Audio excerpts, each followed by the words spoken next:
Hello everyone, I'm Amanda Rohleder. I'm a business account rep here at Nex-Tech, and I'm here today with Nate Rohleder, our security expert. We're going to kind of go over a couple of things about physical security for your small to medium businesses. So starting off, what is security? Kind of need to dive down into what it actually is, how it works for businesses, for small to medium businesses, options that are available, how the different subcategories of security that are available, and some new features and products. So Nate, security is kind of an umbrella out there, physical security I should say, because security is kind of a broad word, a broad term. There's some subcategories of security, and I guess kind of would like you to kind of touch a little bit on each of those subcategories. Can one go without the other two, and what the priority, I'm sure the priority is different for depending on what kind of industry you're in and that sort of thing. So can you kind of touch on that? Sure. When it comes to security, physical security at least, we try to break it down into three categories. And those three categories will be alarm systems or physical security systems. Then we would also look at a layer approach of potentially adding in video surveillance. And then the third approach, which is probably the newest and most up and coming in the industry, is electronic access control. And each of these systems works independently from one another, but they all work together. So separate systems, but they can be, like I mentioned, layered together to provide an overall approach to physical security and protecting your business. So you can do one without the other, or you can do two or all three together, working to make one big solution that helps protect your business. Okay. So we'll dive into each one of those a little bit. Very good. Well, let's start off with this security alarm system. What all can that entail? I guess there's probably a lot of different little pieces and parts to an alarm system. So kind of give us some ideas of some things that are included. So your physical alarm system is going to be your proactive approach of alerting a central monitoring station or emergency personnel or the business owner of an event that's happening at the business, and this could be during business hours as well as after business hours. So alarm systems are typically designed for intrusion detection, and so that's your door contacts, your motion detectors, glass break detectors, those type of things. So after the business is closed for the day, if somebody's breaking into the business, that system's going to be calling out to a central monitoring station and a designated calling list to get emergency dispatch to the location or let the business owner know, hey, there's something going on at the business, we're letting you know about that. But those systems have really evolved into more life safety systems where we can do smoke detection, carbon monoxide, so protecting your employees during the business day if there's something that's happening, as well as panic button systems. So we're starting to see that pretty common for retail locations, under cabinet panic buttons where somebody can reach under the cabinet and dispatch the police to the location. So again, proactive response to the business. And those really can be designed from your really small businesses, mom and pop shops, up to a small or medium-sized business and large businesses as well. So how does the call go out if one of these sensors as part of the alarm system gets tripped or anything like? How does that go out to the monitoring system? So the control panel that's located at the business will have a communicator, and that can be internet communicator or it can be a cellular communicator. So it's calling out to the central monitoring station to let them know of that device that's gone into an alarm condition. Okay. Mobile device can receive alerts as well. I was going to ask, well, if I'm away from the premise, how do I know that a call has been, or a sensor has been tripped and a call has gone out, so I can get that on my cell phone if I if I needed to? Yeah, the mobile device or the mobile app for your device receives real-time alerts. So if you're in a position where you normally couldn't take a phone call, but you see that alert come through on your phone, that maybe there was an interior motion detector tripped or a glass break detector that has gone off, and it's 2 o'clock in the morning, you can receive those notifications right on your mobile device. Very good, very good. So what are some reasons why a business would want a security alarm system? Yeah, so the biggest one is real-time notification. So this is proactively calling from the panel device that's at the business to a central monitoring station that's manned 24/7, 365. And that's dispatching emergency personnel, depending on the device, to the location. So it's getting somebody going to the location to respond in a timely manner versus arriving at the business at 8 o'clock the next morning and finding out that the front door has been broken in and you're out inventory because somebody has stolen that and gotten away. So that would be one reason.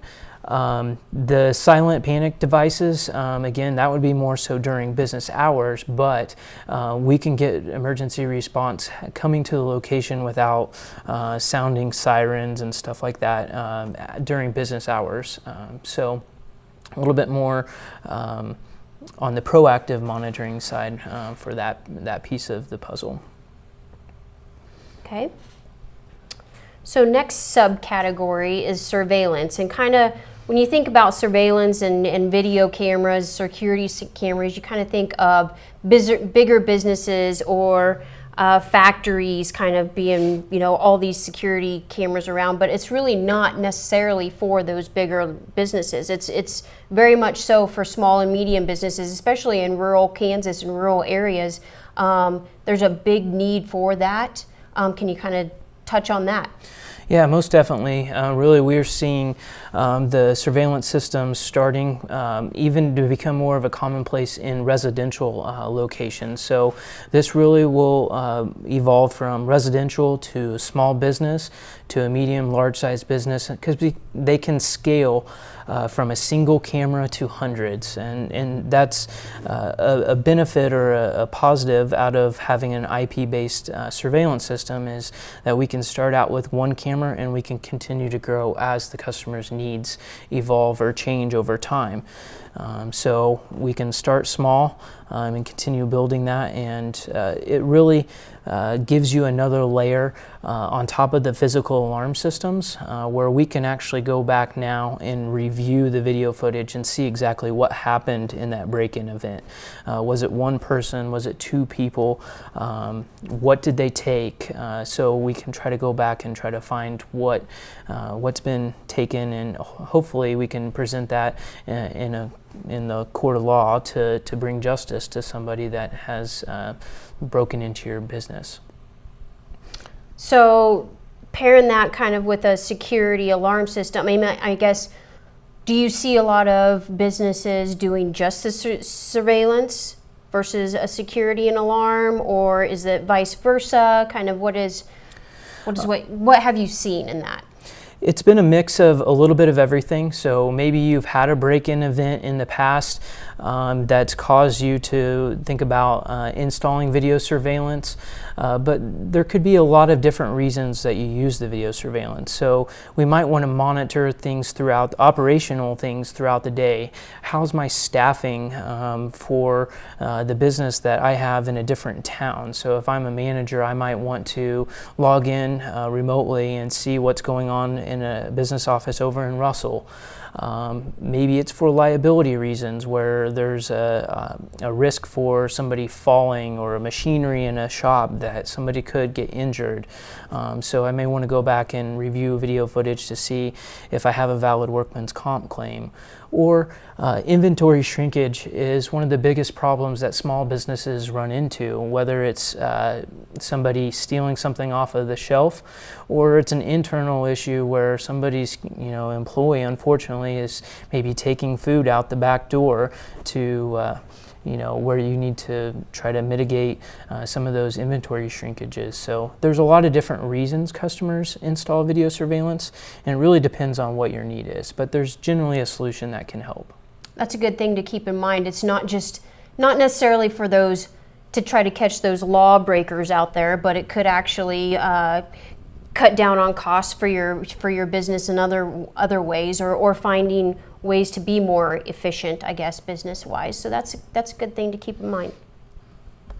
So I guess you kind of touched on a little bit of why surveillance. Do you have some more scenarios that you could kind of tell us that would kind of explain why surveillance actually fits for your business? Yeah, the biggest one is the ability to go back and review the events that took place. So the video playback is really big. So if we did have that break-in event, like I mentioned, we can go back and see exactly what took place.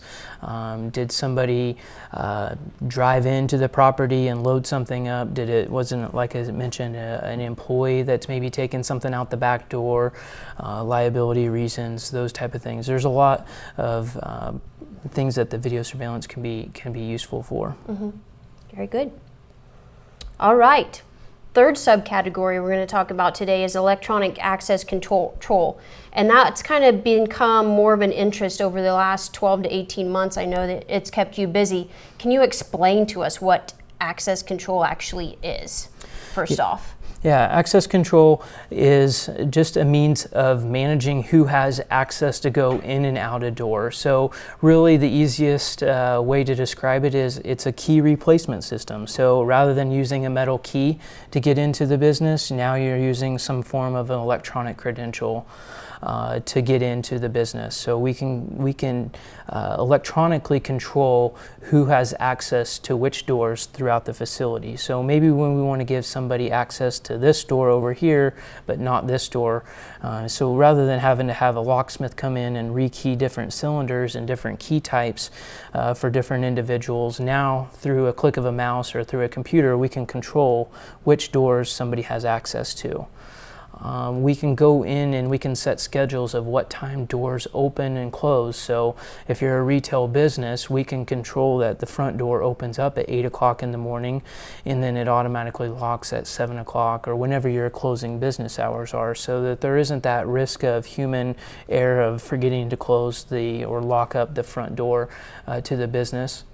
But again, it can scale from a single door to hundreds of doors. So even mom and pop shops can install these on the back employee entrance and keep track of who's coming in and out via an audit trail. So it's really electronic means of keeping track of who's been in and out of the business. Also, if you have employee turnover, we can go in and we can electronically remove that user from the system so they can no longer have access, whether or not you get the credential back or not. With a metal key, we really don't have that capability to go in and just say, I need that metal key back if somebody's made a copy of it or given it to somebody else. Now we have those keys floating out there that we really can't control who at a later time can come back into the business. Mm-hmm. So when you talk about electronic credentials, are there different types of electronic credentials?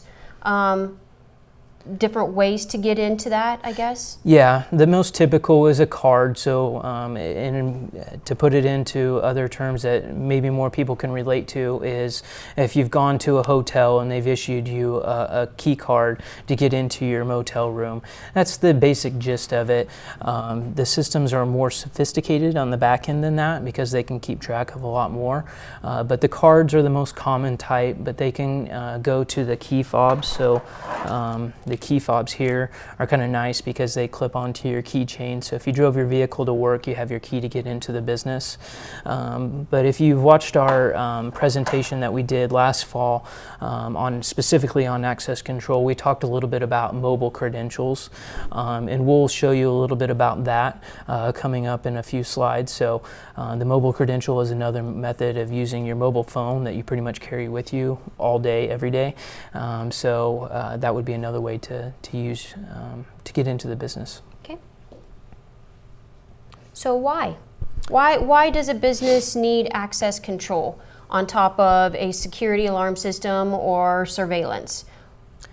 Really, it goes back down to that ability to manage it simply and quickly via the click of a mouse. Being able to go in and set priorities of who has the ability to go where within the business, go back and see that audit trail, quickly activate a lockdown. So that's another pretty important reason that we've seen a lot of the schools have been implementing access control. At a set time throughout the morning, they will have the doors unlocked so students can come into the school. But after a certain period, they want to go into what we call a controlled lockdown, so that at 8:15, now any of the guests have to come to a front door to buzz into through the office, through a door intercom system where we can remotely then unlock that door. But then when school gets out, then we can open up the doors so that the kids can exit and parents can come in and pick up the students and those type of things. But lockdown would be another reason. So we can click of a mouse and we can deploy a lockdown that goes out to all doors or a select number of doors to keep your employees and your customers safe too. Very good. So what's new out there with the physical security, I guess, world? Latest and greatest innovations or things that you've seen that have become more and more popular, I guess, in the small to business, size organizations and stuff, especially in rural Kansas. But what's new out there? Can you share a little bit? Sure. So one of the items that we have here is the new Honeywell Lyric control panel. So this takes the place of the metal box and then the keypad that would be hanging on the wall next to the door. This is an all-in-one unit. So this is the control panel, the communicator, and the wireless receiver that's going to talk to those wireless devices. So these are pretty nice for your small business or residential location because the installation is very easy. So we go in, and as long as we can get this unit power, then we can go and hang the mobile or the wireless devices on your doors or your motion detectors, glass break detectors, those type of things. So the installation side of it is not all that intrusive. So really nice units here, wireless, like I mentioned, internet or cellular options available for those. The next one that we talked just a little bit on the access control side is the video door intercoms. These have been really, really popular. So this would be placed next to the door where your guest would come and hit the call button, and this would be ringing either into a phone system, into a video management software, or the access control system to let you know that there's somebody there at the door. The secretary or the receptionist can have two-way communication with the guest. They can also see video via the camera that's built into it, who is at the door, so they can verify that yes, it is indeed the UPS man at the back door. But then they can also remotely fire a relay that would unlock the door. So these are really nice because they're IP devices or SIP enabled, so we can deploy this out to multiple PCs on the network. So if a secretary is gone for the day and somebody else is taking over their duties for the day, they're not tied to a base station that would typically be at the front desk with typical intercom systems. So add some flexibility there. Like I said, they're small in size, non-obtrusive in your business design. So really popular there. The next one we'll talk a little bit about is the all-in-one kits. So this would be a kind of a pre-packaged solution that gets you everything that you need to get started on the video surveillance side. So if you're a small business, this would be a perfect setup. We can get these packages anywhere from a 8-channel to a 16-channel, so we can support up to 8 or 16 cameras. It comes with the NVR, which is your network video recorder.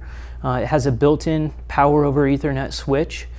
So that's how we would run a Cat5 cable to, or a Cat6 cable to the camera. So that's how we power the camera. And then the video feed also comes back through that same cable back to the NVR. So those are some nice units. They come in indoor and outdoor models. So this would be a good, we've started to see these be pretty common for the small business side of things.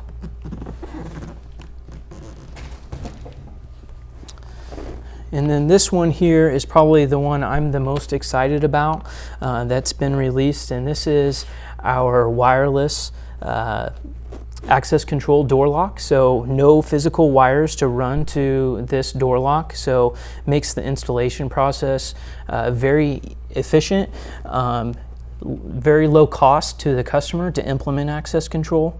So with this, you can see that the design is small. We take off the existing latch set and we bolt on this unit here. And so I would take my mobile credential, my key fob, and I would present it to the door, and that would engage the clutch so I can unlock the door. In normal scenario, you can see that the cylindrical latch here is not moving. Upon a valid card read, that now is engaged so we can open up the door. So that audit trail is being written to the card and funneled back in through the access control system to know who's been at the door. The other feature that we see built into that is the mobile credential I talked about. So we hit the green key.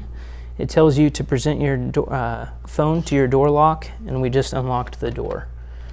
So the mobile credentials are really cool. I'm pretty excited about that. We're going to start seeing a lot more customers take advantage of the mobile credentials.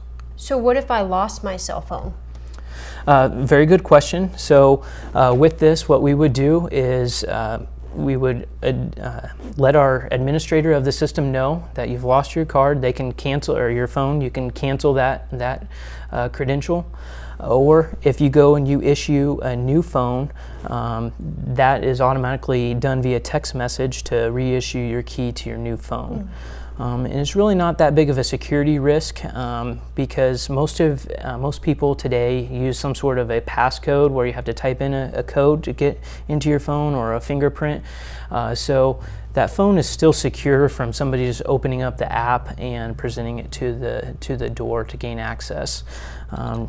Really, we would see more of a concern if somebody dropped their card, outside of their vehicle or something like that, and somebody came and picked it up. So the important thing there is just to identify that you've lost your card and notify the administrator so they can get that card removed out of the system.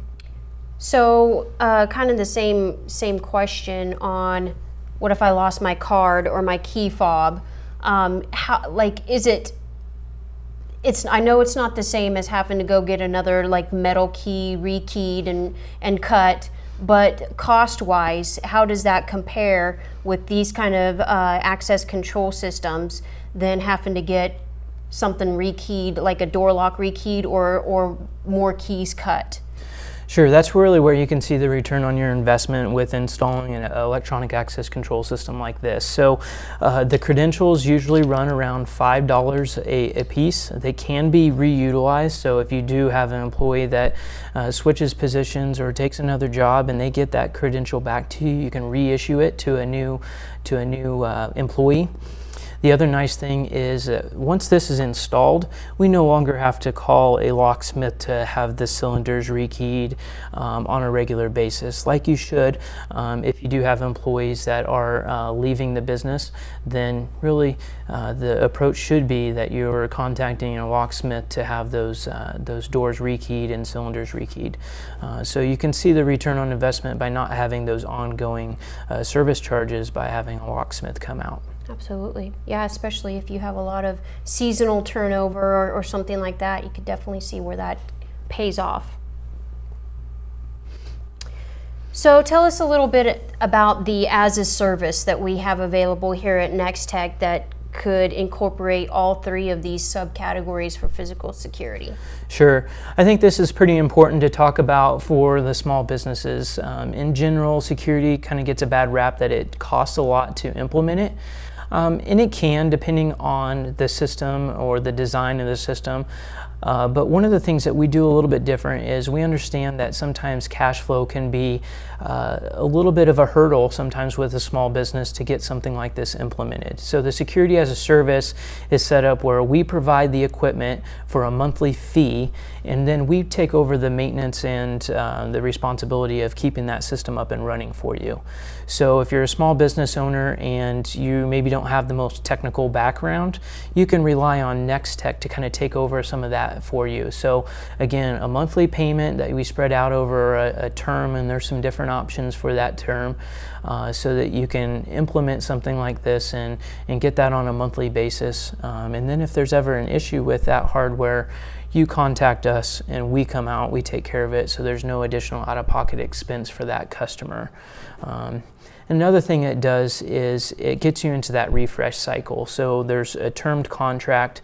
At the end of that term, we can evaluate how technology has changed and how your business has changed, and make sure that we always keep your system up to date with the current technologies. Whereas sometimes with an outright purchase, the customer tends to try to push that beyond its life cycle. And so that's a good option for the monthly as a service option. So give us a call, we can come out, we can take a look at your business and design a plan for you, whether it's an alarm system, surveillance, access control, or all of the above. So let us know, we can help you out. I'm sure a lot of those parts and pieces change constantly, just like they do on the IT side that I deal with, but I can definitely see that on the physical security, that it changes quite a bit. So knowing that you can get an upgraded and having the most upgraded and up-to-date components out there is probably another kind of easy feeling, along with what this physical security is actually providing to you. Kind of a peaceful feeling. So thank you for joining us today. Nate gave us a lot of information, but if you do have more questions, please give us a call or email Nate at the contact information on your screen, and we will catch you guys next time. Thank you.